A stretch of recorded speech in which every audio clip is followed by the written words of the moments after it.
ठीक है, तो आज हम सब केस लॉ ही करेंगे। वॉइस नहीं आ रही?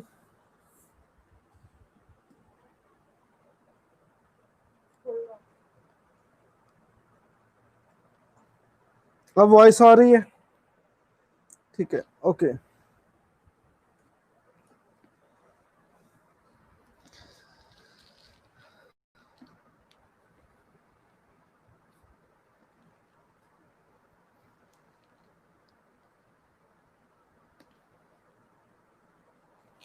ओके,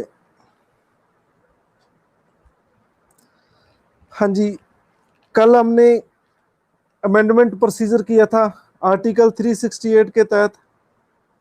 ठीक है, कि how parliament amends the constitution. देखो मेरे पास लक्ष्मीकांत बुक है, 11th चैप्टर है। 11th चैप्टर आप खोलें।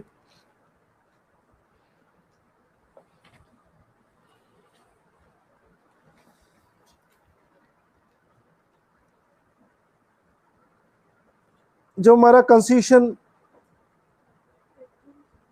बेयर एक्ट नहीं है, ये बुक से करेंगे आज, बेयर एक्ट से नहीं, बुक से। ठीक है, हमारा जो कॉन्स्टिट्यूशन है वो 26 जनवरी 1950 को लागू हुआ हमारे देश में। ठीक है,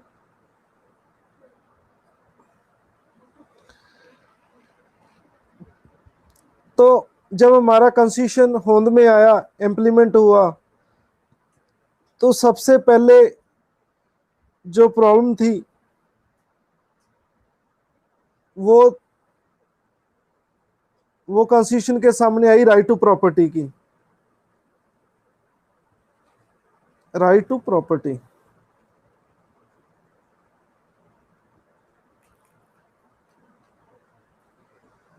right to property fundamental right था कि आप जितनी भी चाहे प्रॉपर्टी आप बना सकते हैं। ठीक है, आपका ये फंडामेंटल राइट है, आपको कोई आपको चैलेंज नहीं करेगा, आप जितनी प्रॉपर्टी चाहे खरीद सकते हो।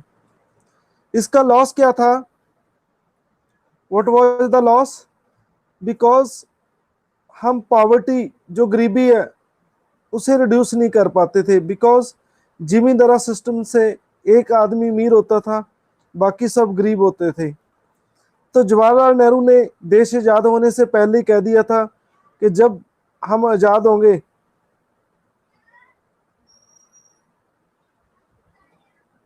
मैं डिस्टर्ब नया रहना करो। जब हम आजाद होंगे, ठीक है, तो हम जो जिमींदारा सिस्टम है ये खत्म करेंगे। जिमींदारा सिस्टम,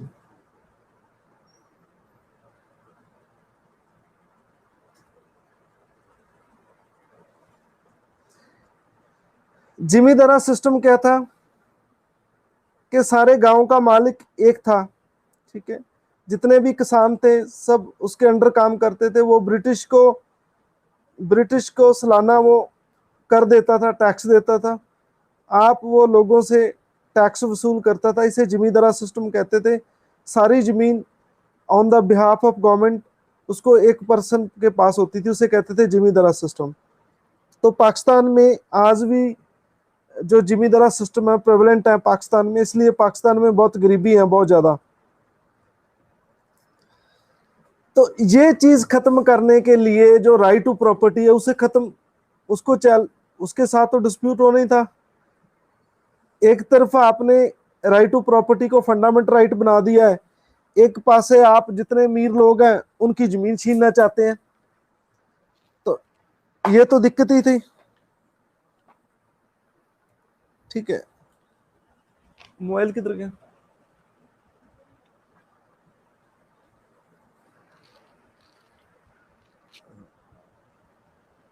एक सेकंड में चाय बना दो।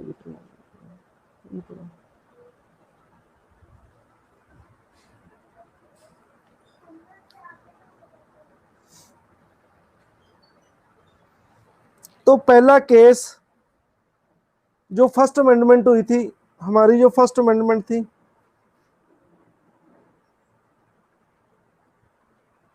जो हमारी फर्स्ट अमेंडमेंट थी वो थी 1951 में।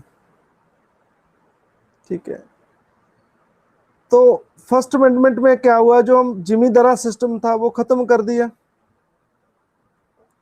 बहुत सारे स्टेट ने लॉज पास किए, एक एक सीलिंग ला दी कि आप इतनी, इससे ज्यादा आप जमीन नहीं रख सकते। ठीक है, आप इतनी प्रॉपर्टी, उन्होंने सीलिंग ला दी, सपोज कि आप 25 एकड़ से ज्यादा आपकी जमीन नहीं होगी। ठीक है, उन्होंने सीलिंग ला दी, तो बाकी सब गवर्नमेंट ने एक्वायर कर ली, गवर्नमेंट ने हथियाली लोगों से। ठीक है, जो जिम्मेदार थे, जो ब्रिटिश टाइम जिनको जमीन मिली थी। This point is clear? बोलो। हाँ जी, ये समझाया केस की नहीं है?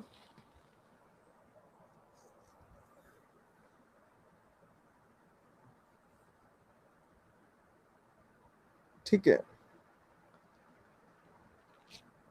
जो मैं बोर्ड पे लिख रहा हूं आपको दिख रहा है? 1951 जी। ठीक है, ओके।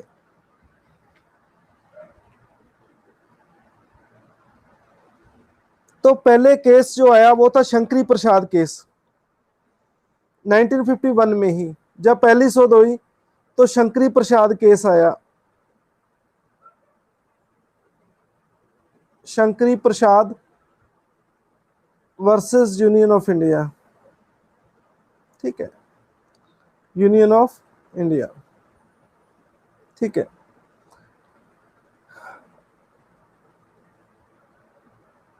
जी, नाइन्थ शेड्यूल ऐड कर दिया।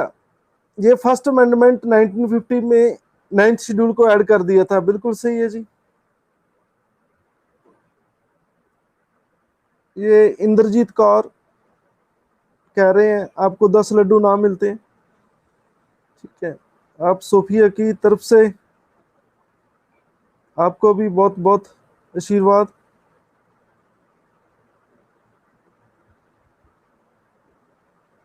ठीक है, तो कॉन्स्टिट्यूशन में नाइन्थ शेड्यूल ऐड कर दिया।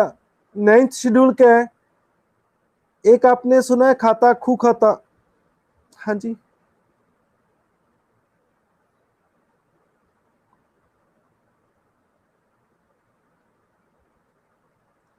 तो नाइन्थ शेड्यूल क्या है कि जो भी लॉ पार्लियामेंट नाइन्थ शेड्यूल में डाल देगी उस पर जुडिशरी का रिव्यू नहीं होता, उस पर जुडिशरी का रिव्यू नहीं होता।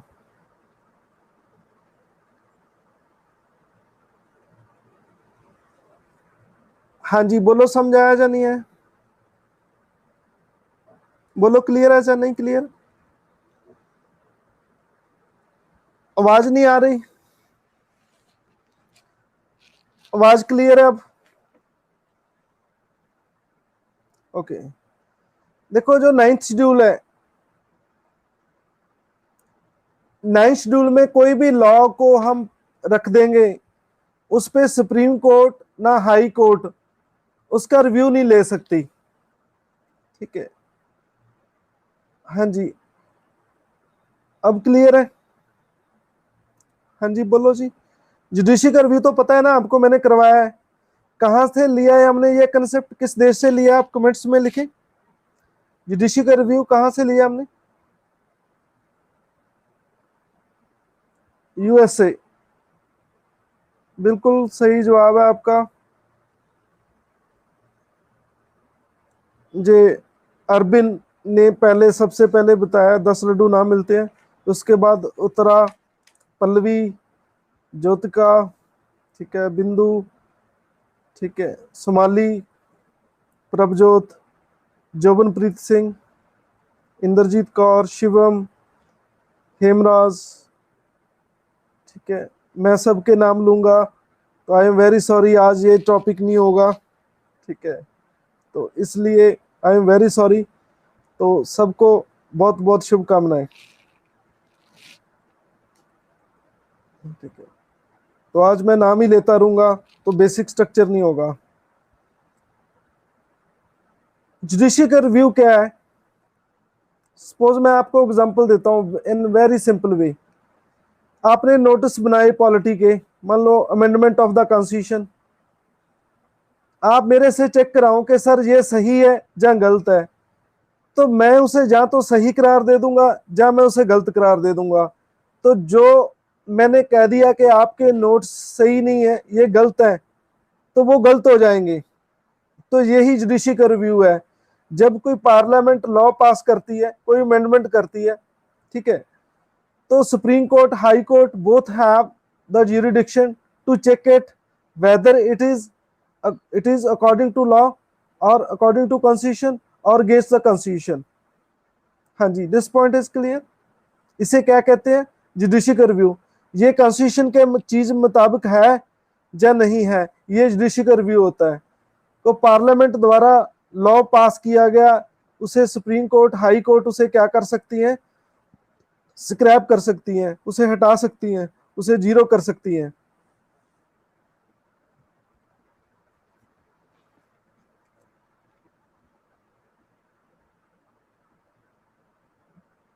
देखो, मैं ना थोड़ा टेक्नोलॉजी में लैक्स हूँ, आई लैक्स इन टेक्नोलॉजी। आप मुझे कमेंट्स में बताएं कि कंप्यूटर के एक्सपर्टीज कौन है? ठीक है,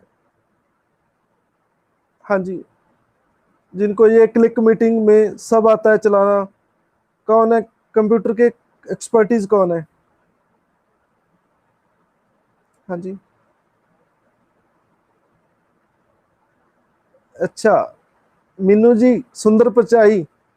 सुंदर पिचाई की बात नहीं मैं कर रहा, गूगल के सीईओ की बात नहीं कर रहा हूं, मैं तो आपकी बात कर रहा हूँ।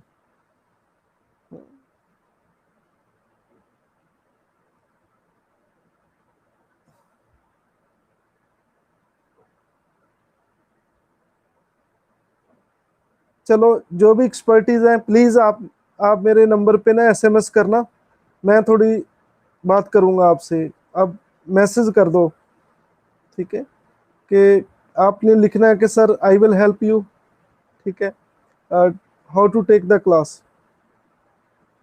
ठीक है।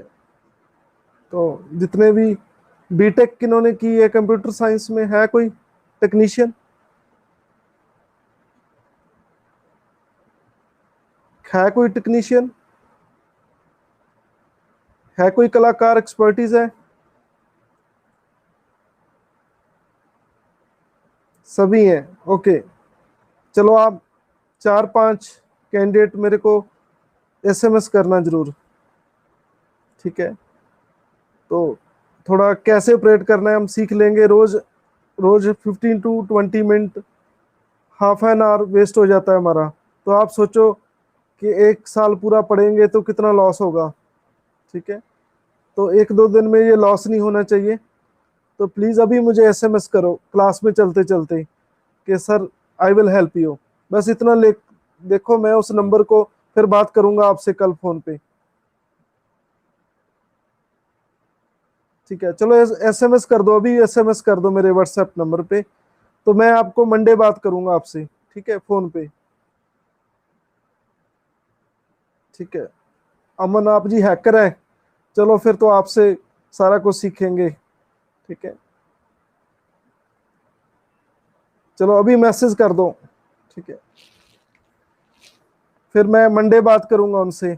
आपने वीडियो बना के मुझे सेंड कर देनी है कि कैसे ऑपरेट करते हैं, ठीक है।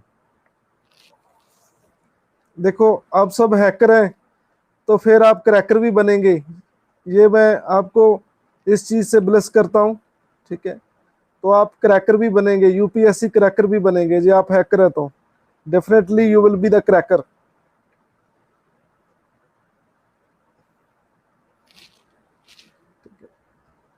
जो हैकर बन सकता है वो क्रैकर भी बन सकता है।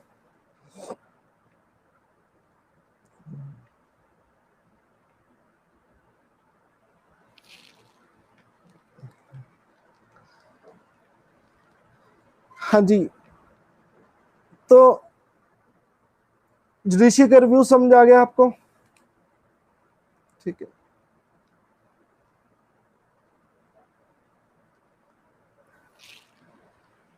तो पहले था शंकरी प्रसाद केस,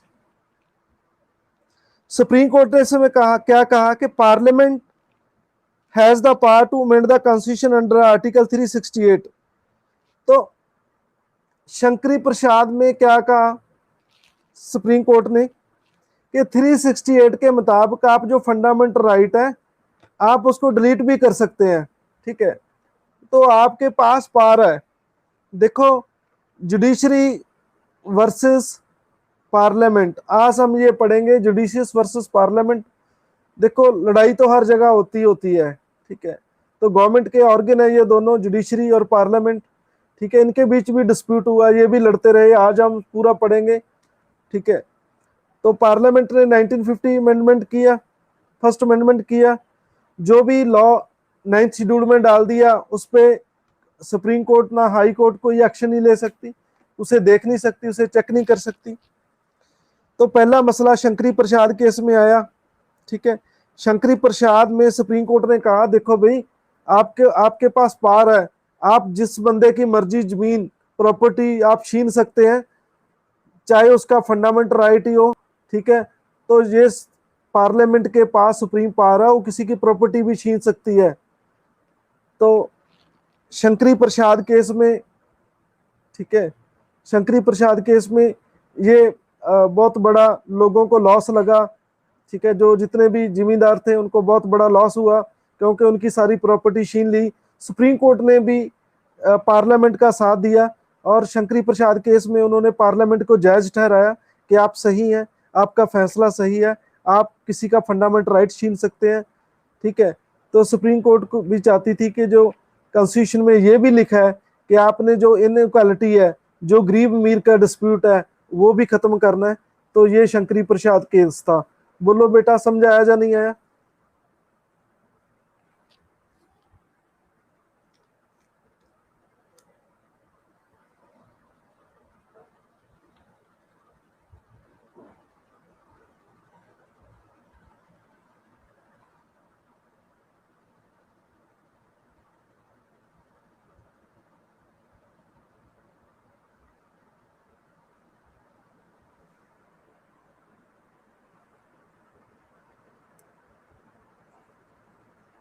देखो, शंकरी प्रसाद केस में सुप्रीम कोर्ट ने क्या कहा,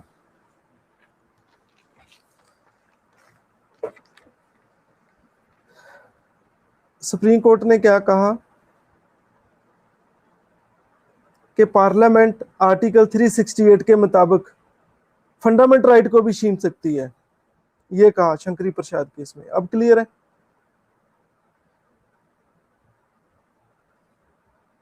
हाँ जी, बोलो।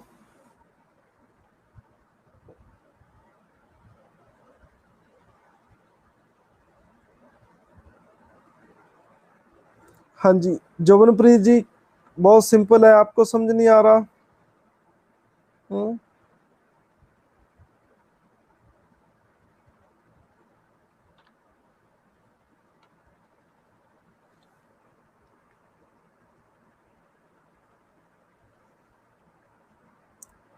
ओके।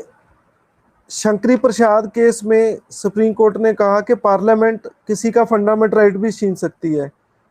ठीक है, 1950 जो फर्स्ट अमेंडमेंट हुई थी उसको चैलेंज किया गया था। ठीक है, हाँ जी, क्लियर है जी। देखो, आपका कोई एसएमएस तो आया नहीं है मुझे, किसी ने नहीं लिख के भेजा कि sir I am the cracker.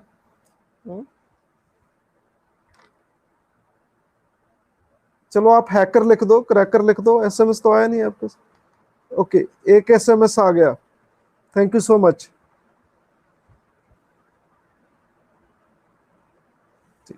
चलो, 4-5 एक्सपर्टीज है वो मैसेज करो, फिर मुझे पता लगेगा कौन कौन से हैकर हैं।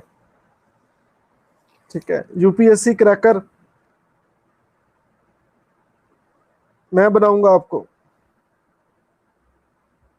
एसएमएस करो आप मुझे। चलो, आप मेरी प्रॉब्लम सॉल्व कर देना, कोई भी दिक्कत नहीं है। ठीक है,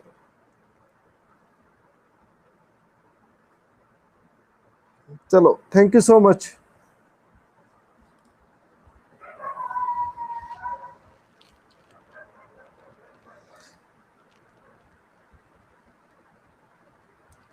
हाँ जी, आपको सबको पता ही आर्टिकल 13 क्या है, फंडामेंटल राइट में पढ़ा था आपने, 13 आर्टिकल।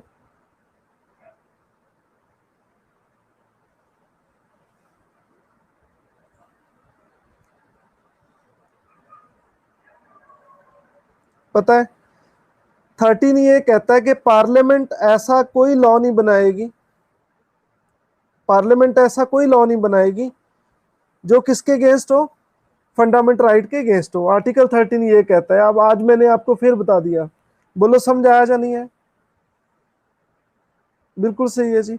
लॉ इनकंसिस्टेंट नहीं होना चाहिए, इसके विरोध में नहीं होना चाहिए फंडामेंटल राइट्स के। क्लियर है जी? बोलो समझ आया या नहीं है? हाँ जी, जो बच्चे यूट्यूब पे वॉच कर रहे हैं, अब मैं मोबाइल आगे रख लिया है तो आप उधर से भी मैं, ठीक है, अब मैं आपके रिप्लाई करूंगा। अब मैं यूट्यूब वालों को भी वॉच वॉच कर रहा हूँ, ठीक है।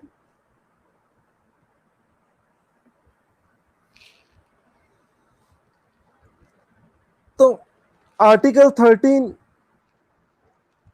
पार्लियामेंट कैन अब्रिज और take away any fundamental right by enacting any constitution amendment act, such law will not be void under article 13। तो इस केस में ये भी कहा गया कि जो भी 368 के मुताबिक, ठीक है, जो फंडामेंटल राइट छीनेंगे, ठीक है, ठीक है, जो फंडामेंटल राइट छीना जाएगा, जैसे राइट टू प्रॉपर्टी छीन लिया लोगों का जमींदारा सिस्टम में, ठीक है। हाँ जी सोनू, सही है, आर्टिकल 31 डिलीट हो गया, राइट टू प्रॉपर्टी। हाँ जी, उसे राइट टू प्रॉपर्टी डिलीट करके आप लीगल राइट बना दिया। ये आर्टिकल 300 ए में है, ठीक है। हाँ जी क्लियर है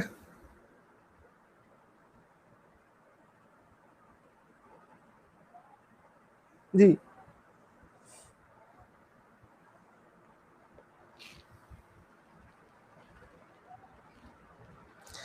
तो शंकरी प्रसाद केस में क्या हुआ, ठीक है, तो किसी का फंडामेंटल राइट छीना जा सकता है, ठीक है, वो 368 के मुताबिक वॉइड नहीं होगा। VIOD वॉइड क्या होता है? इलीगल, ठीक है, जीरो। वॉइड का मतलब शून्य होता है, जीरो होता है, जीरो नहीं होगा। और आर्टिकल 13 के मुताबिक वो जीरो नहीं होगा। तो ये था शंकरी प्रसाद केस। क्लियर है जी? फिर आया गोरखनाथ केस,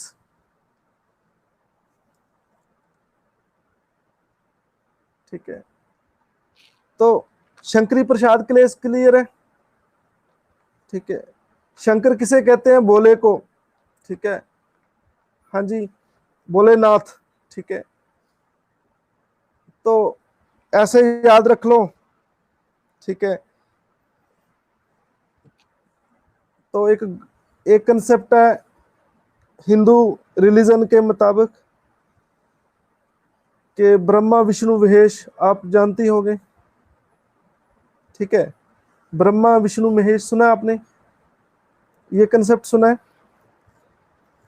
ठीक है, कि ब्रह्मा ने दुनिया पैदा की, ठीक है, और विष्णु चलाते हैं, और महेश है जो शिव जी है वो इसे नष्ट करते हैं, ठीक है। पता होगा सब आपको, सुना है आपने, ठीक है। तो बोले क्या करते हैं? नष्ट करते हैं, डिस्ट्रॉय करते हैं, ठीक है। तो आप ऐसे याद रख लो कि ये शंकरी प्रसाद केस क्या है, ठीक है, ये डिस्ट्रॉय करता है किसको? फंडामेंटल राइट्स को। बोलो, इससे मैं, इस लिंक से ज्यादा मैं बता नहीं सकता आपको, मैं वेरी सॉरी। याद आ गया कि नहीं आया? तो फंडामेंटल राइट डिस्ट्रॉय करते हैं, ठीक है, कि आप फंडामेंटल राइट डिस्ट्रॉय कर दो, कोई दिक्कत नहीं है, आपका राइट है। जैसे कहते हैं कि शिव सृष्टि को खत्म करता है, मारता है, तो उसका राइट है ये। तो ये केस में सारा ही हाल ऐसा ही है कि आर्टिकल 13 किसी काम का नहीं है, ठीक है। 368 के मुताबिक जो भी कर दिया आपने, किसी का फंडामेंटल राइट छीन लो, कुछ कर लो, वो सब जायज है। अब क्लियर है? इससे ज्यादा आपको मैं नहीं समझा सकता।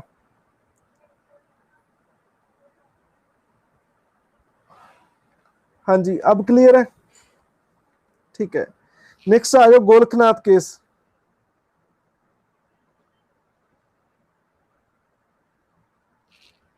ठीक है,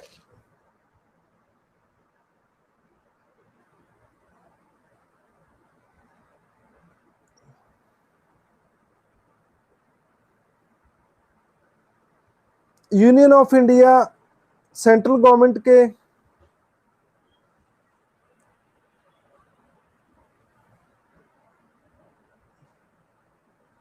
देखो भी क्लास तो रोज 8:30 पे स्टार्ट हो जाती है, तो प्लीज सारे टाइम से ज्वाइन कर लिया करो। ठीक है, फिर थोड़ी दिक्कत हो जाती है। आप मूवी को बीच में देखेंगे, जब उसका हाफ एन आवर कम से कम खत्म हो जाओ, 50% खत्म हो जाए, बाद में आएंगे तो आप दूसरे लोगों को भी डिस्टर्ब करेंगे। ठीक है, ठीक है, फिर उसे समझ नहीं आती सारी स्टोरी। ठीक है, वो आकर एकदम पूछता है कि ये भाई ये हीरो की बहन है। ठीक है, तो जो पहले मूवी देख रहा होता है वो कहता है नहीं यार, हीरोइन है, उसकी बहन नहीं है। ठीक है, बहुत दिक्कत आती है बाद के आने वाले में।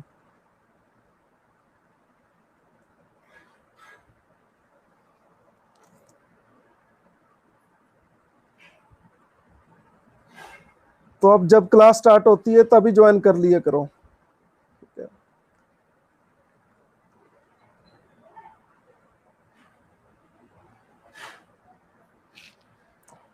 हाँ जी, गोरखनाथ केस जो तो 1967 में आया ये।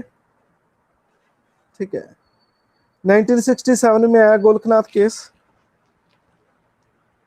तो constitution validity of the 17th amendment 1964, उसको इन्होंने कॉन्स्टिट्यूशन वैलिडिटी दी, which inserted states act and the 9th schedule वो चैलेंज। तो ये भी सेम मैटर था, जो 17th अमेंडमेंट हुई 1964 में, तो उसको चैलेंज किया गया गोरखनाथ केस में, क्योंकि उनको भी 9th शेड्यूल में डाल दिया गया। 9th शेड्यूल क्या है, एक ऐसा खूक आता है, मैं बार बार बताता हूँ आपको, जो भी लॉ वहां फेंक दिया 9th शेड्यूल में, उस पर जुडिशियल का रिव्यू नहीं होता। लेकिन अब इसमें कुछ चेंज आया, मैं बाद में बताऊंगा आपको। ठीक है, हाँ जी, तो सुप्रीम कोर्ट ने यहां कहा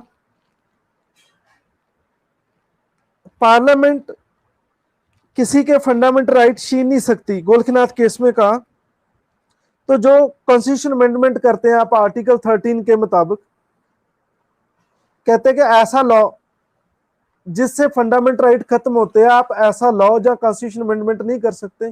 तो गोरखनाथ केस में भी सुप्रीम कोर्ट ने जो उन्होंने शंकरी प्रसाद केस में कहा था, उसके बिल्कुल उल्ट अपना फैसले को उन्होंने क्या कर दिया, चेंज कर दिया।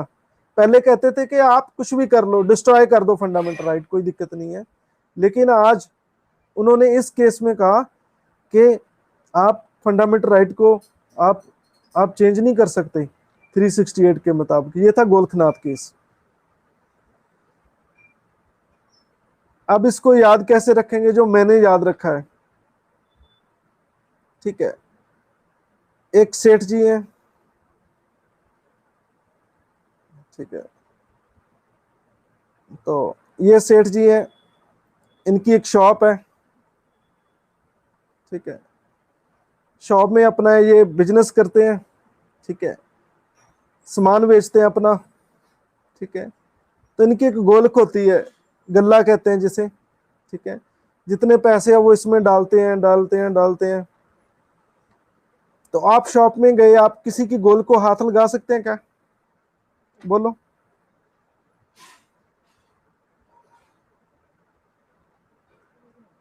ठीक है, आप किसी की तिजोरी है, उसमें पैसे हैं, उसको हाथ लगा सकते हैं? नहीं। तो इस केस में भी ऐसा हुआ। इस केस में सुप्रीम कोर्ट ने कहा कि आप फंडामेंटल राइट को हाथ मत लगाना। पार्लियामेंट को कहा, जो हाथ लगाया तो आप हिसाब लगा लेना अपना। बोलो समझ आया या नहीं आया गोरखनाथ केस? हाँ जी बोलो, ऐसे याद रखना है गोल्क से। देखो मैं भी अपने पर्स को हाथ नहीं लगाने देता किसी को, ठीक है।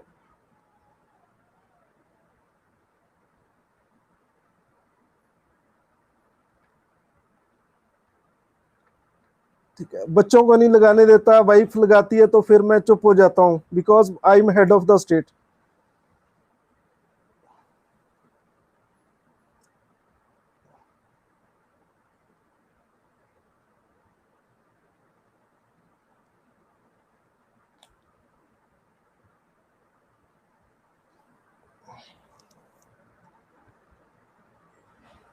हाँ जी, गोरखनाथ केस क्लियर है।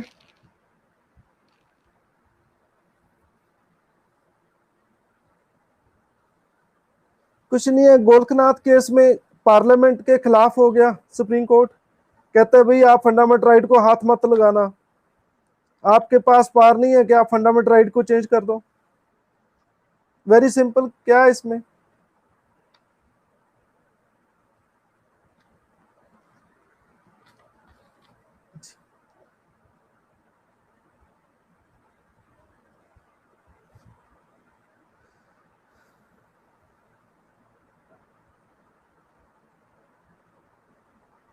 बिल्कुल सही है जी, शंकर के उल्टा गोरखनाथ।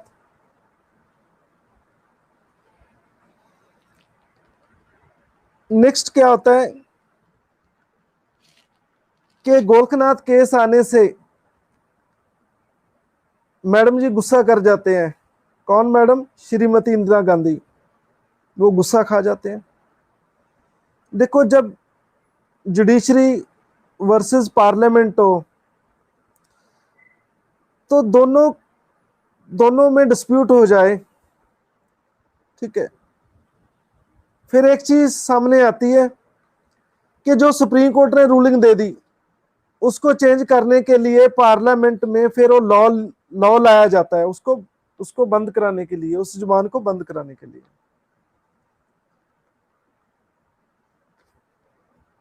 हाँ जी बोलो, समझ आया या नहीं है?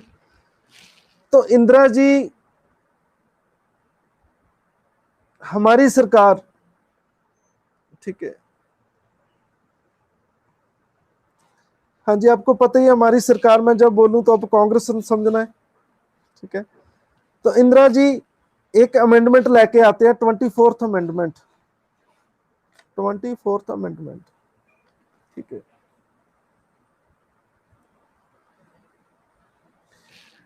24th अमेंडमेंट लेके आते हैं, उसमें क्या होता है कि ये आर्टिकल 13 और 368, ठीक है,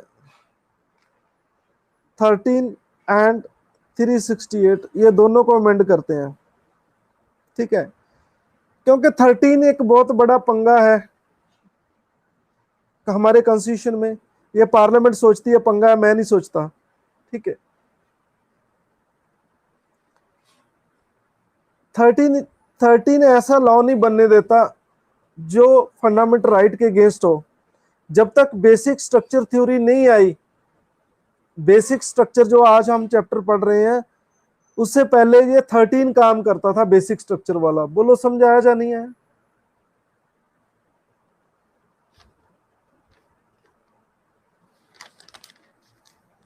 ठीक है, तो मैडम जी ने, श्रीमती गांधी जी ने इसमें अमेंडमेंट लाए 13 और 368 में। इन्होंने ये ऐड कर दिया कि पार्लियामेंट के पास शक्ति है, वो किसी भी फंडामेंटल राइट को, ठीक है, वो छीन सकती है 368 के मुताबिक। तो वो 13 के अगेंस्ट भी नहीं होगा, वो 13 एक्ट के अगेंस्ट भी नहीं होगा। हाँ जी क्लियर है जी।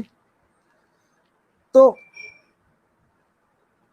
एक इससे पहले क्या होता था कि इसमें एक और आया कि प्रेसिडेंट को ओबलाइज किया गया इस अमेंडमेंट के तहत, ठीक है, कि आप देखो जो कॉन्स्टिट्यूशन अमेंडमेंट है, ठीक है, आपको ऐसा अपनी जो कंसेंट है, असेंट है, आपको देनी ही पड़ेगी। तो प्रेसिडेंट को भी इस कॉन्स्टिट्यूशन अमेंडमेंट में यह शोध की गई कि देखो प्रेसिडेंट भी मना नहीं करेगा किसी भी हालत में, प्रेसिडेंट को साइन करने ही पड़ेंगे। ठीक है। तो जो 24th अमेंडमेंट थी, जो जो चांटा, ठीक है, जो उनके जो उनकी पिटाई हुई थी गोरखनाथ केस में पार्लियामेंट की, ठीक है, तो उस पिटाई का बदला लेने के लिए उन्होंने, इंदिरा जी ने क्या पास किया? 24th अमेंडमेंट पास किया। बोलो क्लियर है या नहीं क्लियर?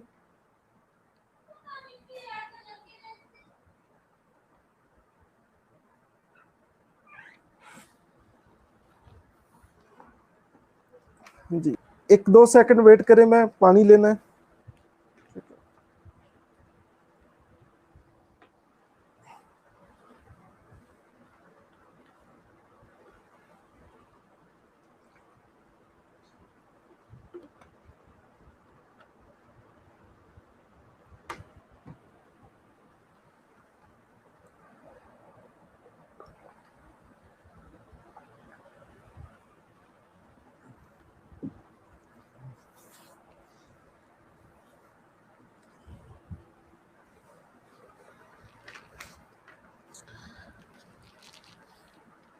हाँ जी, इसके बाद केस आया केशवानंद भारती केस। हाँ जी, यूट्यूब वालों आप भी कमेंट्स करें, मैं आपका आंसर दूंगा। मैंने आज स्पेशली मोबाइल रखा है अपने पास टैब के अलावा, तो मैं आपके आंसर देने के लिए तैयार हूं। ठीक है, आप तो साइलेंट मूड पे ही चले गए।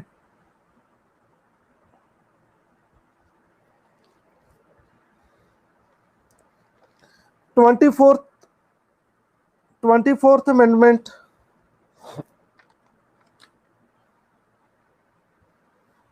ठीक है, 24th अमेंडमेंट गोरखनाथ केस के अगेंस्ट थी। पार्लियामेंट ने बाय अमेंडमेंट करके अपने पास पावर ली कि हम फंडामेंटल राइट छीन सकते हैं, तो ये 13 की वायलेशन नहीं होगी। ये था सारा सिस्टम, इंदिरा ने ये संविधान में शोध की, अमेंडमेंट की। हाँ जी, आप मनीषा, गुरविंदर, वीना, नेहा, सोनू, सुमित, प्रीति, आप सब जो यूट्यूब पे देख रहे हैं, आप मुझे क्वेश्चन कर सकते हैं, मैं आपके आंसर दूंगा आज। सुमित जी पूछ सकते हैं आप, कोई दिक्कत नहीं है। ठीक है, तो फिर आया केशवानंद भारती केस 1973 में। तो केशवानंद भारती, थोड़े दिन पहले ही इस साधु की डेथ हुई है। आप मुझे कमेंट्स में बताएं किस स्टेट के रहने वाले थे ये। मैं चाय की 2 घुट ले लूं अभी।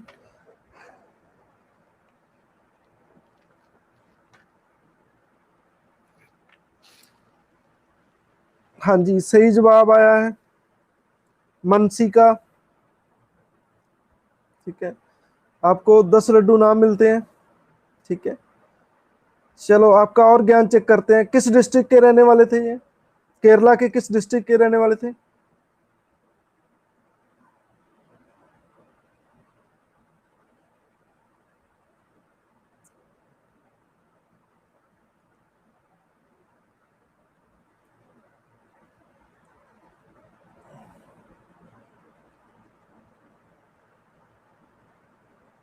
तमिलनाडु डिस्ट्रिक्ट है क्या?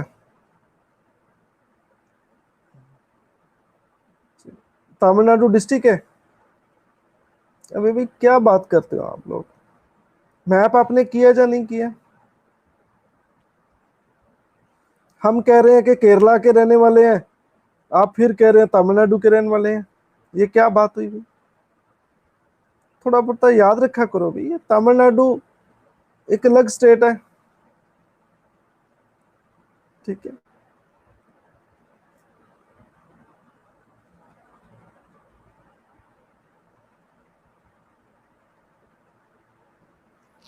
ऐसी गलतियां मैं कैसे कर सकता हूं? आपको पॉलिटी पढ़ा रहा हूं, पॉलिटी कराने की बजाय आपको फिजिक्स कराने लग जाऊं? हो सकता है ये? केरला का डिस्ट्रिक्ट है केसरगौड़, वहां के रहने वाले थे, वहां पे इनका मठ था। ठीक है, उसकी जमीन थी 300 एकड़।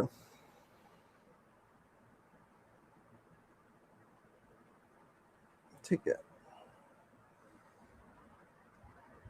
मठ क्या होता है? एक टेम्पल टाइप होता है, मंदिर टाइप होता है। ठीक है। केसरगढ़ डिस्ट्रिक्ट का नाम है जी, केसरगढ़। सही, केसरगढ़ सही है, ये सही है। ठीक है। तो इसका भी यही केस था प्रॉपर्टी का। ठीक है। 200 जो 200 इसकी एकड़ जमीन थी, उसको कुछ किसान किसान उसे खेती कर रहे थे। तो सरकार ने क्या किया है, इसकी 200 एकड़ जो जमीन है वो लोगों में बांट दी। ठीक है। तो ये केरला हाई कोर्ट में गए, त्रिवेंद्रपुरम में, जो केरला की कैपिटल है, वहां पे इन्होंने केस किया कि देखो मेरी जो प्रॉपर्टी है वो छीन ली गई है। ठीक है। तो इसके खिलाफ फैसला आया, क्योंकि स्टेट लॉ पहले ही बन चुका था कि जो जिमीदारा सिस्टम है वो खत्म करना है। लेकिन ये सुप्रीम कोर्ट में चले गए, सुप्रीम कोर्ट ने भी इसके अगेंस्ट ही फैसला दिया, लेकिन नाल उन्होंने एक थ्योरी दी, बेसिक स्ट्रक्चर थ्योरी, जिसका आज चैप्टर हम कर रहे हैं, बेसिक स्ट्रक्चर। मैं इसको बीएस से लिख दूं, चल जाएगा काम? टाइम सेव कर लेते हैं।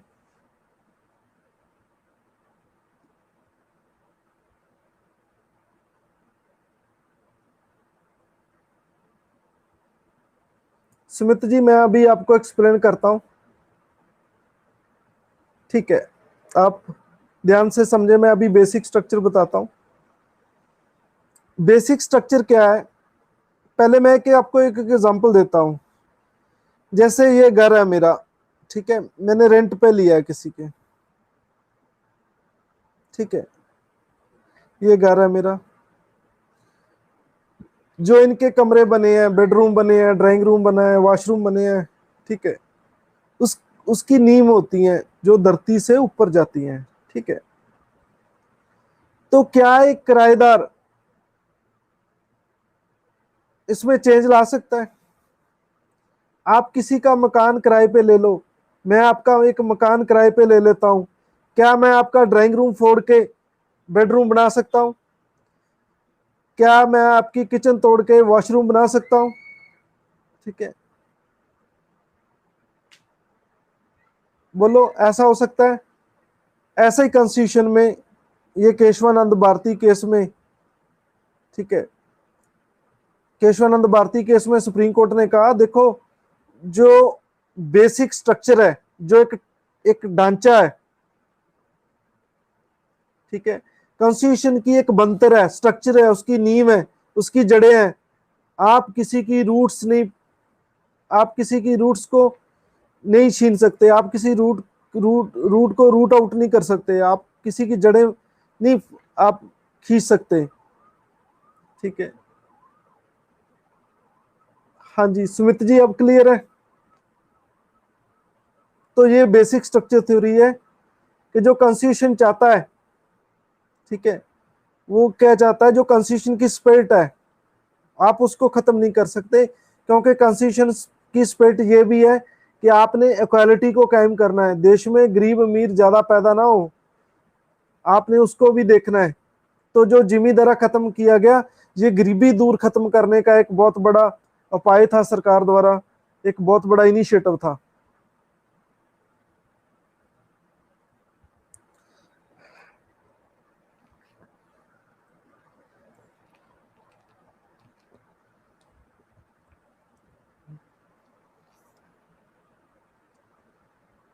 आपका आपकी ब्लेसिंग बहुत काम आई मेरे, आज मैं ठीक हूँ बहुत ज्यादा। ठीक है।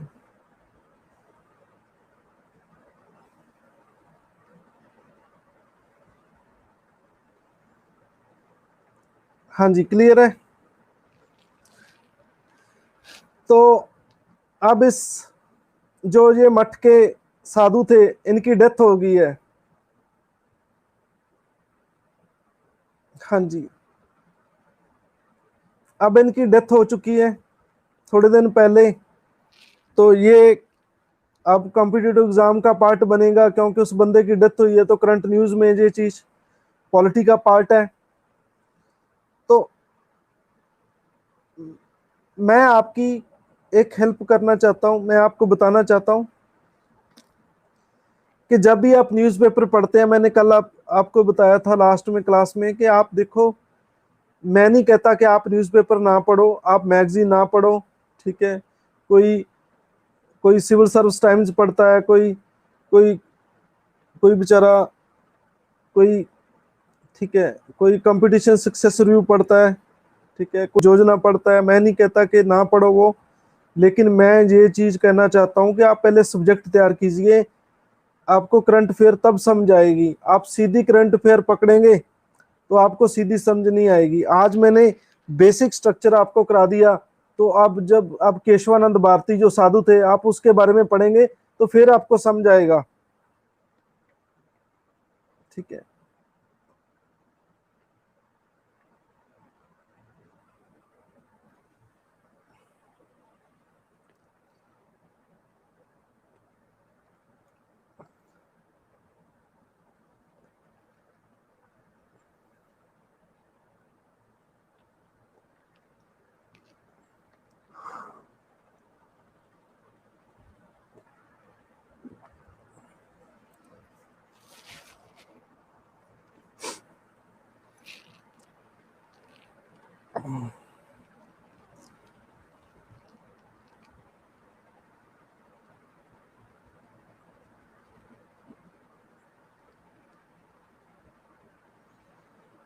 तो केशवानंद भारती केस में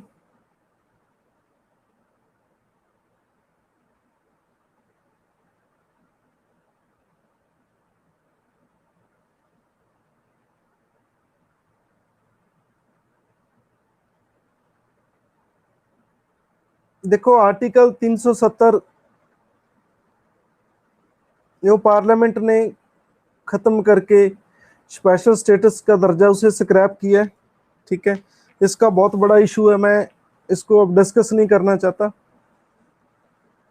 ठीक है। इसको स्क्रैप करके 2 यूटी में डिवाइड दिया है, लद्दाख एंड JNK, ठीक है।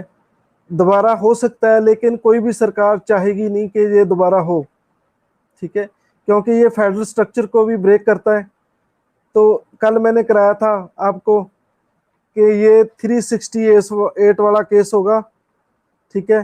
Special majority plus half states ratification, कल बताया था मैंने आपको रात, ठीक है, ठीक है। तो इसको दोबारा रिस्टोर नहीं कोई करेगा मेरे मुताबिक, नहीं करना चाहेगा। बाकी ये बहुत बड़ा डिस्प्यूट है, यूएनओ में भी पेंडिंग है JNK का मसला। पाकिस्तान तो हमारे पे एलिगेशन लगाता है, ठीक है, कि जो आप कर रहे हो ये सही नहीं है। जो डिस्प्यूट पेंडिंग हो, आप उस पर कोई डिसीजन नहीं ले सकते, लॉ भी यही कहता है, ठीक है, लॉ भी यही कहता है, ठीक है।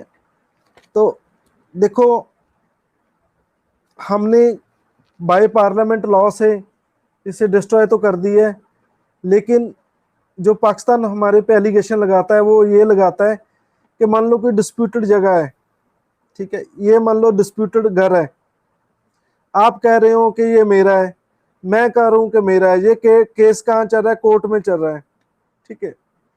तो ये केस कहाँ चल रहा है? कोर्ट में चल रहा है, ठीक है। जब तक कोर्ट इसके बारे में डिसाइड नहीं करती, ठीक है, तो तब तक आप उसमें कोई चेंज नहीं ला सकते, ठीक है। आप ना किसी को बेच सकते हो, ना उसे खरीद सकते हो, ठीक है, ना आप उसमें कोई कोई चेंज नहीं ला सकते, हाँ जी। लेकिन हम भी कहते हैं कि देखो, आपने ये जगह डिस्प्यूटेड है तो आपने चाइना को क्यों दे दी? चाइना ने हाईवे बनाया है एक, ठीक है, जो हमारा डिस्प्यूटेड एरिया है POK, उसका एक पार्ट चाइना को बेच दिया पाकिस्तान ने। वहां पे उन्होंने हाईवे बनाया, कराकोरम हाईवे कहते हैं उसे, ठीक है। तो जो वो भी पाकिस्तान भी गलतियां लगातार कंटिन्यूअसली कर रहा है, ठीक है।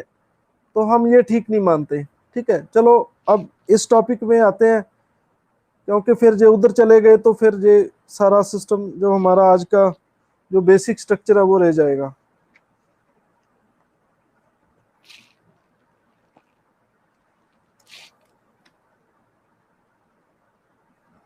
हाँ जी, बताओ क्या क्वेश्चन है आपका, पूछ लिया करो जल्दी जल्दी। हाँ जी, तो बेसिक स्ट्रक्चर में कहा कि आप देखो 368 में कोई आप कॉन्स्टिट्यूशन अमेंडमेंट कर लो, कोई दिक्कत नहीं है, पर आप फंडामेंटल राइट भी छीन सकते हैं, कोई दिक्कत नहीं है, लेकिन आप जो कॉन्स्टिट्यूशन का बेसिक स्ट्रक्चर है, आप उसके केस में बेसिक स्ट्रक्चर को नहीं आप छीन सकते। ये पार्लियामेंट पे चेक लगा दिया केशवानंद भारती केस में। तो फिर उसके बाद आता है 1955 में इंदिरा नारायण गांधी केस।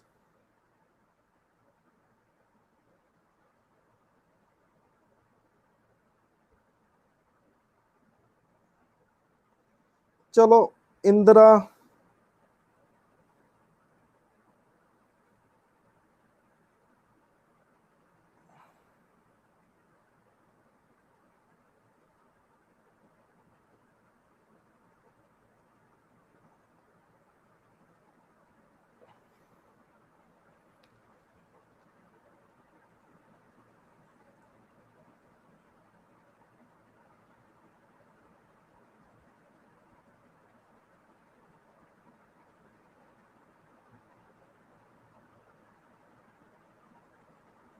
देखो कब होगी क्लासेस, क्या होगा ये मुझे नहीं पता है। हमारी क्लास शाम को लगेगी 8:30 रोज, ठीक है। तो जो टाइम टेबल है वो अथॉरिटी से आता है, ठीक है, जो हमें इंस्ट्रक्शंस मिलेगी उसको फॉलो करेंगे। तो इंदिरा नारायण केस क्या था, एक नारायण पॉलिटिशियन था, वो इंदिरा गांधी के खिलाफ इलेक्शन लड़ा, वो इलेक्शन हार गई, ठीक है। ये बड़ी इंटरेस्टिंग बात है, मैं आपको बताना चाहता हूँ, ठीक है, बहुत इंटरेस्टिंग स्टोरी है ये। इन्होंने सुप्रीम कोर्ट, हाई कोर्ट, जो इलाहाबाद हाई कोर्ट है यूपी की, वहां पे इन्होंने केस डाल दिया इंदिरा जी के खिलाफ कि ये गलत गलत तरीके से इलेक्शन जीता है इन्होंने, ठीक है। तो इंदिरा गांधी को वहां कोर्ट में जब पेशी हुई तो कहते हैं कि इंडिया के इतिहास में पहली बार प्राइम मिनिस्टर को अदालत में खड़ा किया जाता है और जजेस उसकी पूरी क्लास लगाते हैं, जैसे मैं आपकी क्लास लगा रहा हूँ, ठीक है। क्लास लगाने का मीनिंग क्या है कि जजेस जब भी वर्डिक्ट देते हैं वो फैसला सुनाते हैं, ठीक है, कहते किसी को स्कोल्ड नहीं करते। तो ये भी सुनने में आई बातें कि जजेस ने इंदिरा को बहुत खूब डांटा कि आप गलत तरीके से, गलत प्रैक्टिस से एमपी बने हैं, तो इसलिए हम आपका जो एमपी का ओहदा है उसे हम उसे हम उसे हम बिल्कुल खत्म करते हैं, आप एमपी नहीं है अब, ठीक है। तो उसको डिस्क्वालीफाई कर दिया, क्या कर दिया उसको, डिस्क्वालीफाई, उसको एमपी के ओहदे से हटा दिया। तो क्वेश्चन ये है कि जो एमपी रहेगा वही पीएम रहेगा, ठीक है। कंडीशन क्या है कि आपने पीएम रहना है तो आपको एमपी भी रहना पड़ेगा, आप एमपी नहीं है तो पीएम भी नहीं है, तो ये तो गड़बड़ हो गई। कहते हैं कि जो कोई बहनों को परेशान करता है तो बहनें क्या रूप धारण करती है, फिर दुर्गा बनती है बहनें, ठीक है। फिर उन्होंने इसी गुस्से में क्या लगा दी, इमरजेंसी लगा दी, ठीक है, इमरजेंसी लगा दी। जो जज ने फैसला दिया था, ठीक है, उनको जबरदस्ती रिटायर कर दिया धमकी देकर, ठीक है। जो चुप रहे थे उनको सीजेआई बना दिया, भारत का मुख्य जज बना दिया, ऐसा भी सामने आया, ठीक है। तो इमरजेंसी लगाई, इमरजेंसी 2 साल लगी, ठीक है। फिर इंटरेस्टिंग बात क्या है कि फिर उसके बाद एक और प्राइम मिनिस्टर बने इंदिरा के बाद, जब सरकार गिरी तो मोरारजी देसाई की सरकार बनी, वो प्राइम मिनिस्टर बने। तो जो नारायण था जिसने इंदिरा के खिलाफ ये केस डाला था वो मंत्री बना दिया गया। फिर उसके साथ गलबात की गई कि ये सरकार डेगनी है, वो कहता है कि मैं ये मैं ये सरकार गिर दूंगा, ठीक है। तो वो फिर अपने लालच के लिए वो फिर वो कांग्रेस के साथ मिल गया, फिर वो राजीव के साथ मिल गया, वही बंदा। उन्होंने एक दो प्राइम मिनिस्टर की सरकार भी गिरा दी, ठीक है, तो वो फिर इनके साथ आ गया, ठीक है। तो हंसी वाली बात क्या है कि जिस बंदे ने इंदिरा के खिलाफ केस डाला कि ये गलत तरीके से एमपी बनी है, उसकी वजह से हाई कोर्ट ने इंदिरा को एमपी के ओहदे से हटाया। एमपी के ओहदे से हटाने से इंदिरा को इमरजेंसी लगानी पड़ी, ठीक है। इतना कुछ हुआ, इमरजेंसी में काफी लोग मारे गए, लोगों के फंडामेंटल राइट वायलेट हुए, बहुत सारी मूवमेंट चली जयप्रकाश नारायण द्वारा। मैं आपको बता रहा हूं, इतना कुछ होने के बावजूद जिस बंदे की वजह से इमरजेंसी लगी, जिस बंदे की वजह से कोर्ट में केस हुआ, वही बंदा फिर किसके साथ मिल गया जाके, इंदिरा के साथ, ठीक। ये बात आपको समझ नहीं आया?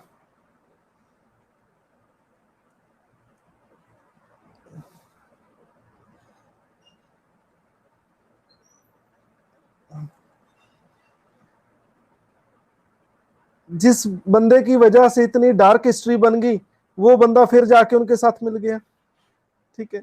ये इसलिए हंसी वाली बात है ये।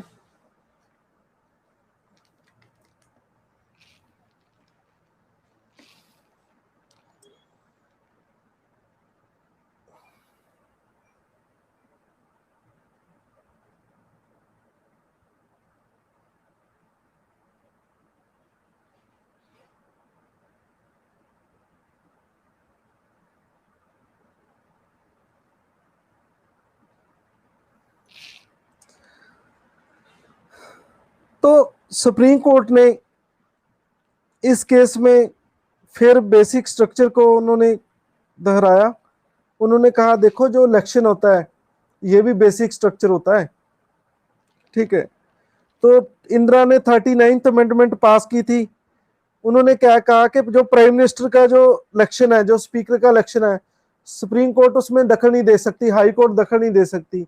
ऐसी अमेंडमेंट पास की थी इंदिरा ने नोइंगली। लेकिन सुप्रीम कोर्ट ने कहा, कहते देखो आप इसको बाहर नहीं रख सकते, स्पीकर और प्राइम मिनिस्टर का जो इलेक्शन का डिस्प्यूट होता है तो हम केस सुनेंगे सुनेंगे, ठीक है, आप रख नहीं सकते। मैं आपको क्वेश्चन पूछना चाहता हूं कि प्राइम मिनिस्टर का ये डिस्प्यूट है जो इलेक्शन का, तो उसका केस कहाँ कहाँ अप्रोच कर सकते हैं आप? जैसे आप प्राइम मिनिस्टर खड़े, आप इलेक्शन लड़ा मोदी जी के खिलाफ एमपी का, ठीक है, तो आपको आप केस कहाँ लगाएंगे लगाएंगे जो आपको लगा कि मोदी जी धक्के से जीत गए, मेरे से गलत तरीके से जीते? हाई कोर्ट जाएंगे कि सुप्रीम कोर्ट जाएंगे? बस मैं आपको ऑप्शन दे देता हूं, आप मुझे बता दीजिए।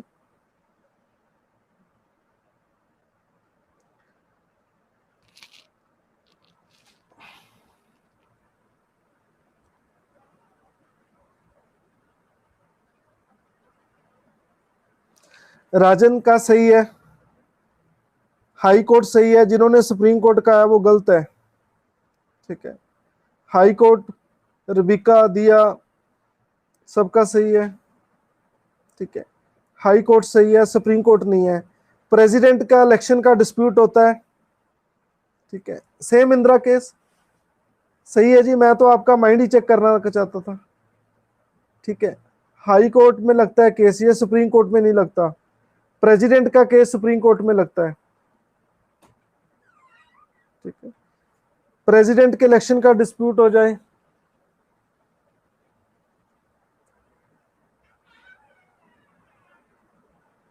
वो सुप्रीम कोर्ट लगता है। ये छोटे छोटे बातें आपने याद करनी है, छोटी छोटी बातें आप सीखेंगे तो बड़ी बड़े काम अपने आप सीखे जाएंगे। मोदी जी कहते हैं कि आप छोटे छोटे काम करो, बड़े बड़े काम आपको अपने आप मिल जाएंगे, ठीक है।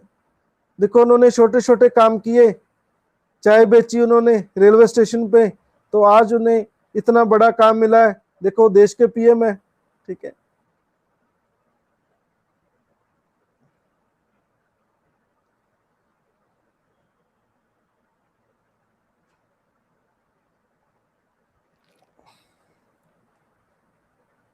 ठीक है, तो आप छोटे मोटे काम किया करो, ठीक है। पॉलिटी के आपने छोटे छोटे कंसेप्ट है उनको क्लियर करना है।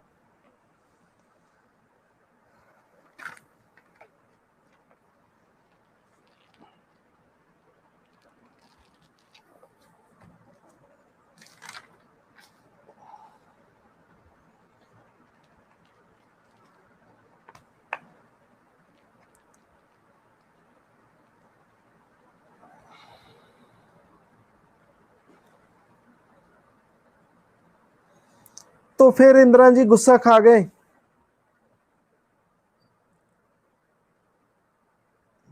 फिर इंदिरा जी गुस्सा खा गई। उन्होंने 42nd अमेंडमेंट लाए हो 1976। आप इसे याद ही रख लो बहुत अच्छी तरह। 46 अमेंडमेंट 1976, इसे मिनी कॉन्स्टिट्यूशन कहते हैं। इंदिरा जी ने पूरा कॉन्स्टिट्यूशन ही चेंज कर दिया था, ठीक है।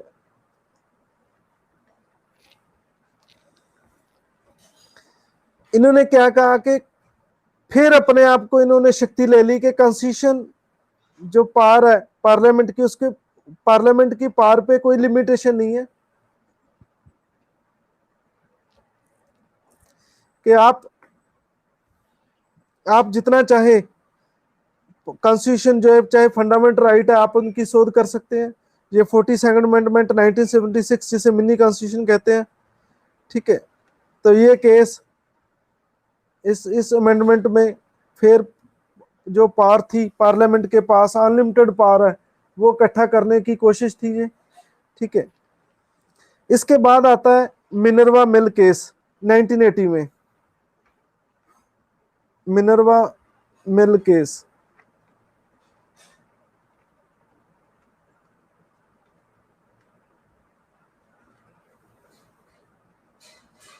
मिनर्वा मिल केस आता है 1980 में।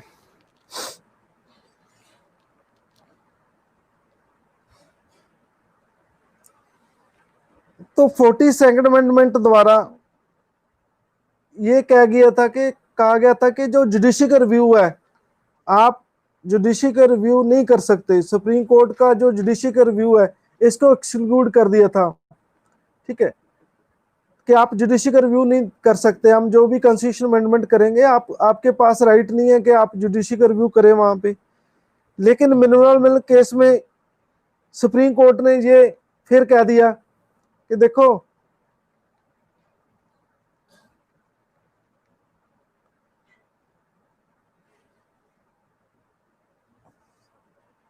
फिर कह दिया कि देखो जो जुडिशल रिव्यू है ये गलत है, आप इसको बाहर नहीं रख सकते।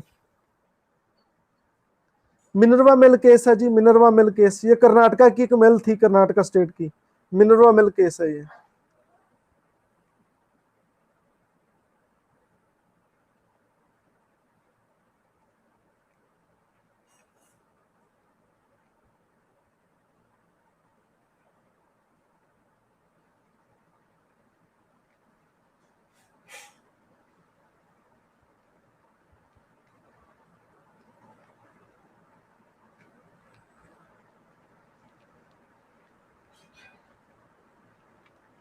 तो मिनर्वा मिल केस में ये चीज आई सामने कि देखो जो पार्लियामेंट की पावर है, ठीक है, ये अनलिमिटेड नहीं रहेगी,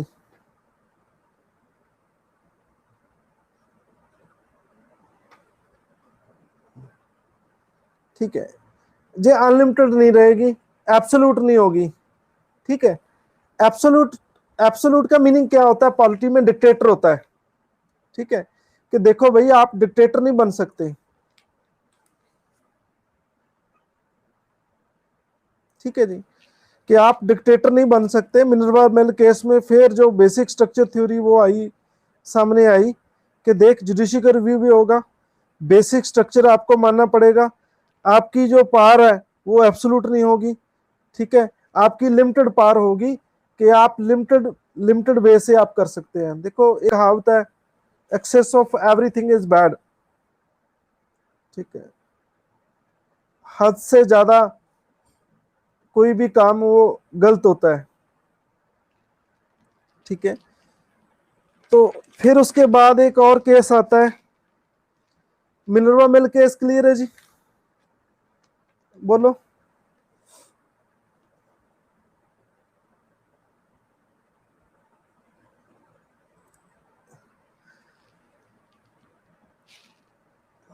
ठीक है।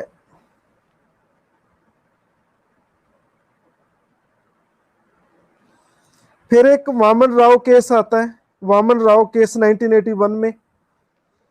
इसमें भी सुप्रीम कोर्ट ने फिर बेसिक स्ट्रक्चर की बात बताई और कहा कि जो कॉन्स्टिट्यूशन अमेंडमेंट है, क्लैरिफाई किया कि ये कॉन्स्टिट्यूशन अमेंडमेंट पे अप्लाई होगा जो केशवानंद भारती केस के बाद, केशवानंद भारती केस के बाद जो भी अमेंडमेंट करेंगे उस पे जो जो बेसिक स्ट्रक्चर है वो अप्लाई होगा। ठीक है। तो के कहना क्या चाहते थे कि हमने केशवानंद भारती केस में जो बेसिक स्ट्रक्चर की थ्योरी दी गई है आपको माननी पड़ेगी, आप उसके बाद जो भी अमेंडमेंट करेंगे वो बेसिक स्ट्रक्चर के अगेंस्ट नहीं होगी। ठीक है जी। कहते हैं कि बेसिक स्ट्रक्चर कहीं डिफाइन नहीं है कि बेसिक स्ट्रक्चर होता है क्या, क्या होता है मतलब बेसिक स्ट्रक्चर। ये बड़ा question comes into the mind कि what is the basic structure. आज हम बेसिक स्ट्रक्चर कर रहे हैं, लेकिन बहुत सारे स्टूडेंट्स के भी माइंड में रहेगा कि बेसिक स्ट्रक्चर है क्या। ठीक है। तो मैंने हाँ भाव से, ठीक है, आपको समझाने की कोशिश की है, लेकिन सुप्रीम कोर्ट की जो डिफरेंट डिफरेंट जजमेंट में जो बेसिक स्ट्रक्चर आया है, ठीक है, उसकी नीचे एग्जांपल दी गई है 1 से लेके 20 तक। तो वो मैं डिफाइन करता हूं आपको। पहला है सुप्रीमेसी ऑफ द कॉन्स्टिट्यूशन, कि देखो जो हमारा कॉन्स्टिट्यूशन है ये सुप्रीम है, आप उसको जीरो नहीं कर सकते, आप कॉन्स्टिट्यूशन को जीरो नहीं बना सकते कोई ऐसा काम करके जिससे कॉन्स्टिट्यूशन जीरो हो जाए, ऐसी अमेंडमेंट नहीं लाएंगे आप। पहला पॉइंट है। क्लियर है जी?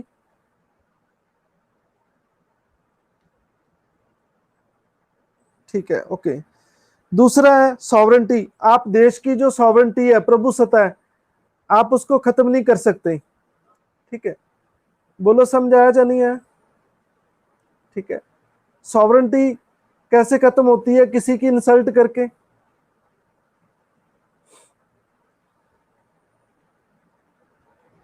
डेमोक्रेटिक प्रोसेस को खत्म नहीं करेंगे आप कि कल को ऐसा लॉ पास कर दो कि मोदी 50 साल प्राइम मिनिस्टर रहेंगे। ठीक है।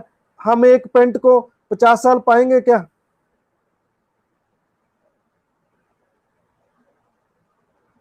बोलो समझाया या नहीं है? ठीक है। आप मोदी जी को बर्दाश्त कर लेंगे कि 50 ईयर्स, जितनी आपकी लाइफ है उतनी समय मोदी ही पीएम रहे, ठीक है, धक्के से कॉन्स्टिट्यूशन चेंज करके। तो ये बेसिक स्ट्रक्चर है।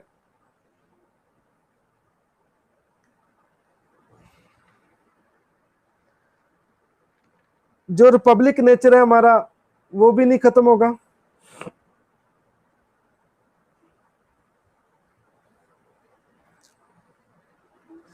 फिर जो सेकुलर करेक्टर है इसका, सेकुलर भी बेसिक का पार्ट है। सेकुलर क्या होता है कि स्टेट का कोई रिलीजन नहीं है, स्टेट किसी रिलीजन को नहीं मानता। ठीक है। जैसे इंडिया, इंडिया जो स्टेट है इसका अपना कोई धर्म नहीं है, वहां सारे धर्मों जो भी चाहे, फंडामेंटल राइट में हमने पढ़ा है कि कोई भी सिटीजन किसी मर्जी जो धर्म है, रिलीजन है, उसको मान सकता है।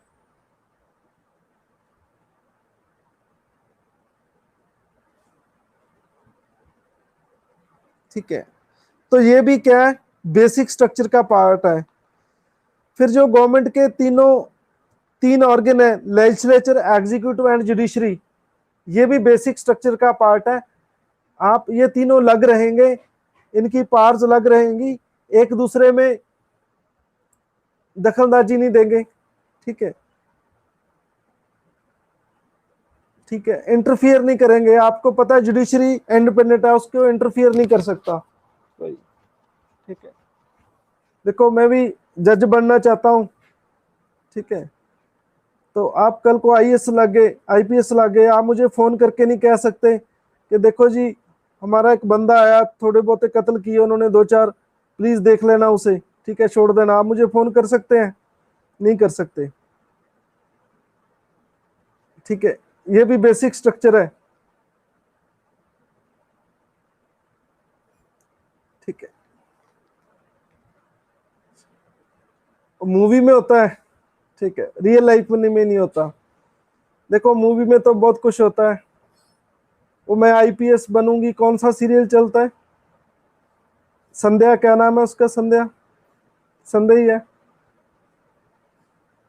संध्या के कोई और है नाम? दिया बाती, ठीक है।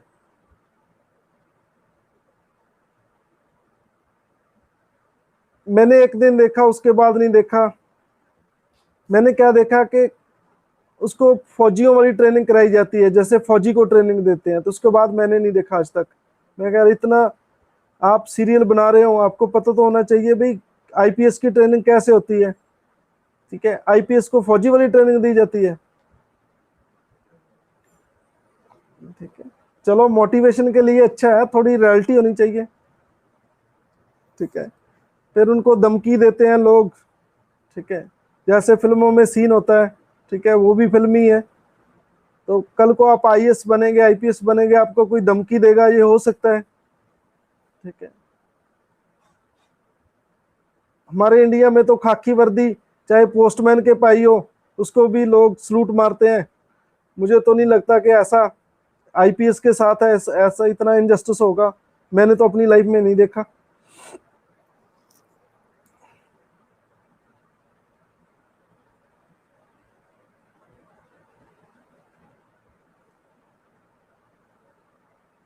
देखो आपने तो टीवी सीरियल नहीं देखने, आप पढ़ा करो, ठीक है, कोई फायदा नहीं है।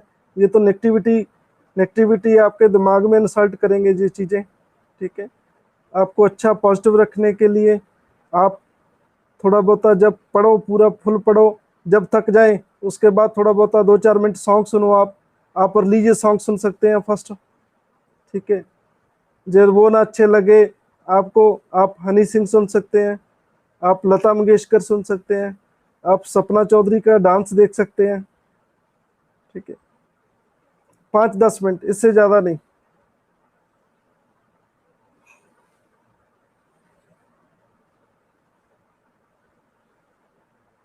बिल्कुल ठीक है जी, आप प्रे भी कर सकते हैं,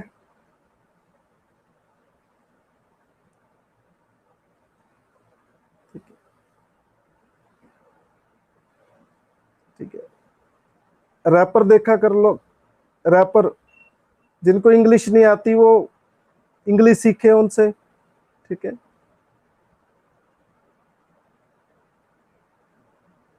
ओके, ठीक है, फिर टीवी सीरियल भी नहीं देखने।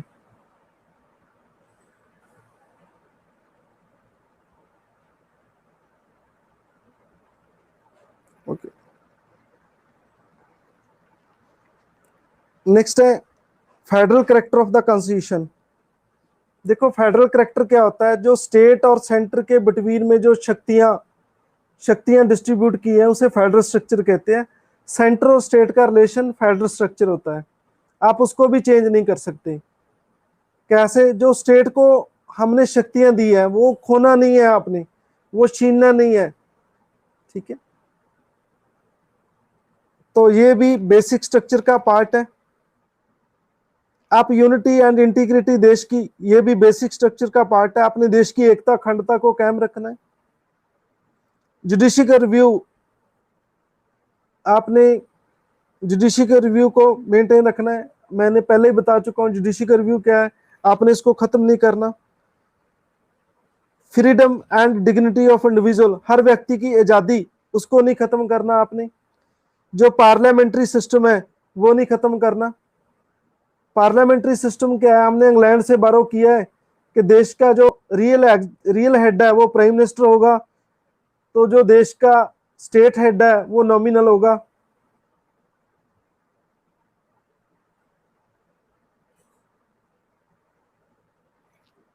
ठीक है। वेलफेयर स्टेट, हाँ जी, जो वेलफेयर स्टेट का कंसेप्ट है आप उसको भी नहीं खत्म कर सकते, ठीक है। वेलफेयर स्टेट में क्या है कि जो सरकार लोगों की लोगों की वेलबीइंग के लिए कुछ नए प्रोग्राम पॉलिसीज लेके आती है, आप उनको खत्म नहीं करेंगे, वेलफेयर स्टेट का कंसेप्ट खत्म नहीं करेंगे। ठीक है,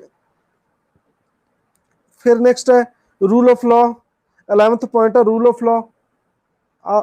आप रूल ऑफ लॉ को खत्म नहीं करेंगे। रूल ऑफ लॉ क्या होता है कि यहाँ किसी किसी का राज नहीं है, ना तो प्रेसिडेंट का है ना प्राइम मिनिस्टर का है, तो राज हमारे पे कौन करता है, रूल करता है। इसे रूल ऑफ लॉ कहते हैं। एवी डेसी नाम का व्यक्ति था जिसने ये कंसेप्ट दिया था, रूल ऑफ लॉ। ठीक है, तो इसको नहीं खत्म करना आपने। आपने कल कॉन्स्टिट्यूशन को चेंज करके ये नहीं आप बनाएंगे कि जो मोदी जी कहेंगे, जो पीएम कहेंगे, या जो प्रेसिडेंट कहेंगे वही वही उनका रूल होगा, ऐसा कुछ नहीं रहेगा। हर एक जो भी कॉन्स्टिट्यूशन पोस्ट है, जो भी अथॉरिटी है, वो एक्ट करेगी अकॉर्डिंग टू लॉ। ठीक है, तो ये है rule of law. Fundamental right जो हमने directive principle of state policy कराया, उनमें हार्मनी बनी रहेगी, उनमें कोई डिस्प्यूट नहीं रहेगा। ये भी बेसिक स्ट्रक्चर थ्योरी है। इक्वालिटी का कंसेप्ट खत्म नहीं करेंगे आप। ठीक है, फ्री एंड फेयर इलेक्शन को खत्म नहीं करेंगे, ये भी बेसिक स्ट्रक्चर का पार्ट है कि इलेक्शन साफ सुथरा होना चाहिए, फ्री एंड फेयर होना चाहिए। फ्री फेयर क्या होता है कि इलेक्शन सही ढंग से हो, कोई हेरा फेरी ना हो, उसमें ना ही कोई नशा बांटा जाए, ना ही पॉपी हस पुक्की जिसे कहते हैं, ना ही शराब, ठीक है, उसका डिस्ट्रीब्यूशन ना हो, ना ही पैसों का डिस्ट्रीब्यूशन हो। ठीक है, एक इलेक्शन सही ढंग से हो, कोई हेरा फेरी ना हो, कोई पैसे ना बांटे जाए, सही तरह का इलेक्शन हो, इसे कहते हैं फ्री एंड फेयर इलेक्शन। ये भी बेसिक स्ट्रक्चर का पार्ट है। जो आपने अभी मैं केस करा के हटा हूं, जो नारायण वाला केस है इंदिरा गांधी के खिलाफ, वो बेसिक स्ट्रक्चर जो ये इलेक्शन वाला ये था वो सामने आया था।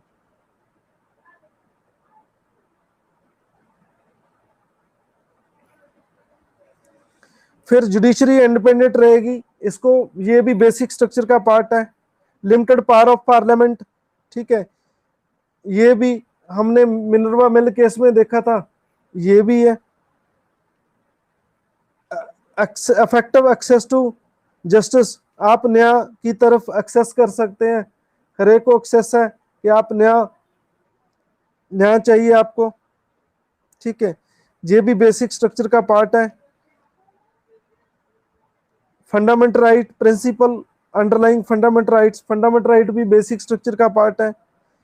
सुप्रीम कोर्ट की आर्टिकल 32 जिसके तहत आप फंडामेंटल आपको नहीं मिलता, कोई आपका राइट छीन लिया जाता है स्टेट के द्वारा, तो आप उसे आर्टिकल 32 के तहत, मैंने आप जिस भी कैंडिडेट ने मेरा लेक्चर अटेंड किया है रिट्स वाला, ठीक है, फंडामेंटल राइट्स वाला, उसमें 32 में 5 रिट्स बताई दी गई हैं, 5 रिट्स दी गई हैं, आप उनको छीन नहीं सकते।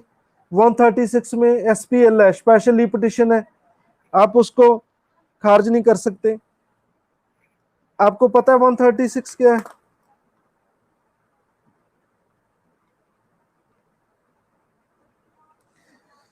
स्पेशल ली पिटिशन कहते हैं इसे। ठीक है, कि देखो सुप्रीम कोर्ट में डायरेक्ट जा सकते हैं, एक तो हम 32 के मुताबिक, ठीक है, एक किसी अदालत में केस पेंडिंग हो तो उसे सुप्रीम कोर्ट ले जाया जा सकता है। ठीक है, जब सुप्रीम कोर्ट को ऐसा लगता है कि जो पार्टी है वो गरीब है, ठीक है, जहां उसके साथ कोई इनजस्टिस हो रहा है, ठीक है, तो सुप्रीम कोर्ट उस केस को अपने पास ले जाती है, उसे स्पेशल ली पिटिशन कहते हैं। ये आर्टिकल 136 है कॉन्स्टिट्यूशन का। 141 मेरी एक वीडियो बनी है इस पे, ठीक है, तो आप वो जरूर देखना, लेकिन मैं थोड़ा डिफाइन कर देता हूं आपको। 141 में मेरी वीडियो है एक, वो देख लेना कि जितने भी सुप्रीम कोर्ट रूलिंग देती है वो सारी कोर्ट उसको मानती है, उसको एज ए लॉ मानती है, बाइंडिंग होता है वो सारी कोर्ट पे। इसे स्टेयर डिसीजंस के नाम से जाना जाता है। सारी कोर्ट को वो मानना पड़ेगा। बोलो समझाया या नहीं है? आप मुझे SMS करके कोई क्वेश्चन पूछते हैं, बहुत बच्चे रोज ही पूछते हैं, सर इस आर्टिकल का क्या मीनिंग है, तो जब मैं उसे इंटरप्रेट करता हूं कि इसका ये मीनिंग है, तो वो सारे बच्चों को मानना पड़ता है कि सर ने कहा है कि इस आर्टिकल का ये मीनिंग है तो यही होगा। ये आर्टिकल 141 है। जब सुप्रीम कोर्ट किसी चीज को कोई वर्डिक्ट दे देती है, कोई फैसला दे देती है, तो सारी कोर्ट उसे मानती है। हाँ जी, दसो बच्चों, क्लियर है ये बात?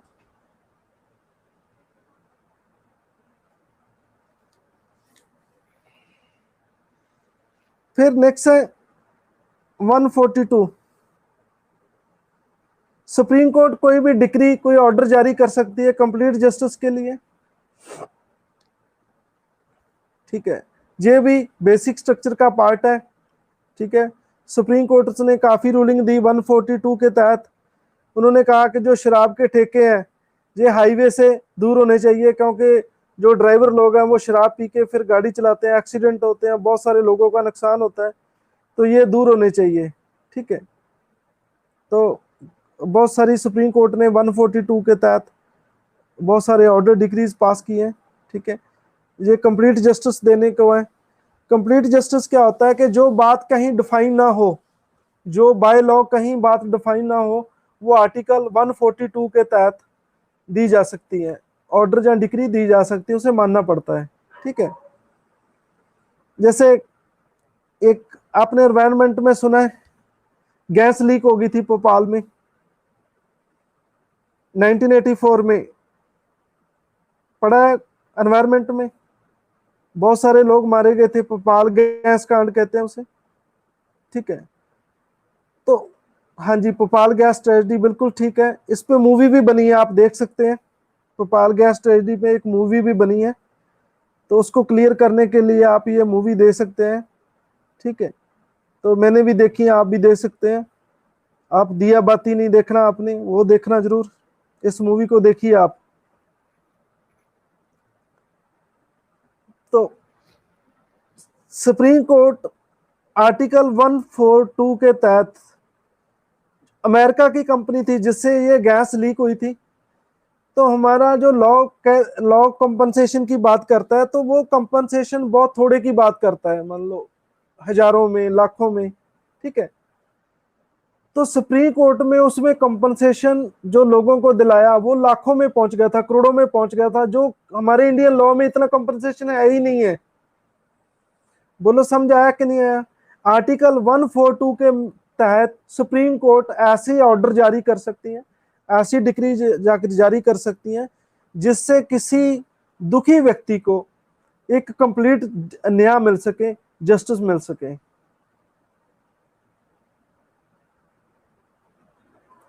जो गैस लीक हुई थी उसका नाम था मिथाइल आइसोसायनेट, साइनाइड नहीं था। हाँ जी,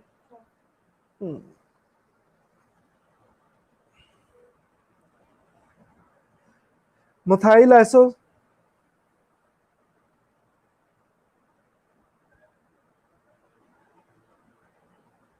ठीक है जी। फिर नेक्स्ट आ गया powers of high court under article 226 and 227। ठीक है, 226 क्या है? इसके तहत आप हाई कोर्ट में अप्रोच कर सकते हैं, जो रिट्स है हमारी। ठीक है,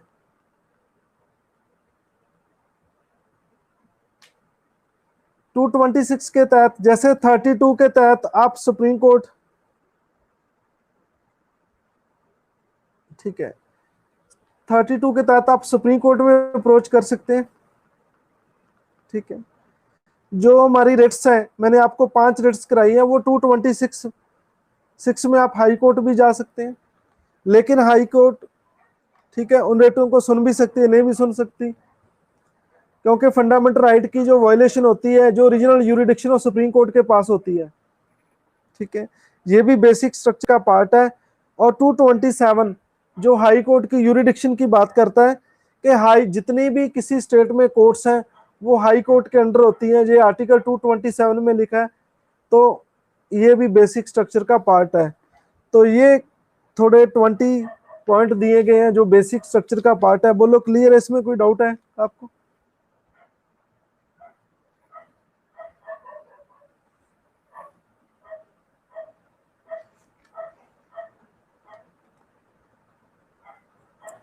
227 जितनी भी सारी कोर्ट होंगी, ठीक है, जितनी भी सारी कोर्ट होंगी, ठीक है, छोटी कोर्ट होगी, डिस्ट्रिक्ट कोर्ट होगी, विलेज कोर्ट होगी, तहसील कोर्ट होगी, वो सारी हाई कोर्ट के अंडर होगी, हाई कोर्ट की देखरेख में काम करेगी, ये 227 कहता है। ठीक है, अब क्लियर है? चलो ये चैप्टर खत्म हो गया। किसी को कोई डाउट है तो आज पूछ सकते हैं, ठीक है, नहीं तो आप मुझे एसएमएस कर लो मेरे नंबर पे, ठीक है, तो जब भी मेरे को टाइम मिलेगा मैं आपको जरूर रिप्लाई करूंगा। ठीक है, तो जितने भी कंप्यूटर के टेक्नीशियन हैं, ठीक है, उनसे मैं सोमवार बात करूंगा। ठीक है, तो आप सब अवश्य ही आप क्रैकर बनेंगे, यूपीएससी क्रैकर बनेंगे। ठीक है, आप पढ़ते जाओ, कंसेप्ट को समझते जाओ, रोज लिखने की प्रैक्टिस करो। ठीक है, 1 घंटे में 1000 वर्ड की प्रैक्टिस करो लिखने की। ठीक है, आप अपने जो, ठीक है, आप अपने जो आपकी इंटरनल ब्यूटी है जो, ठीक है, आप अपने स्वभाव को, अपने माइंडसेट को वो चेंज करें। ठीक है, तो आप अपने विचारों को अच्छा कीजिए। ठीक है, इंटरव्यू में बहुत ये हेल्पफुल रहेंगी ये सारी चीज़ें। ठीक है, ये आप कर सकते हैं। कोई एनी क्वेश्चन कोई पूछना चाहता है? ठीक है, ओके जी, गुड नाइट। ठीक है, ठीक है जी, thank you so much, good night, कल मिलेंगे।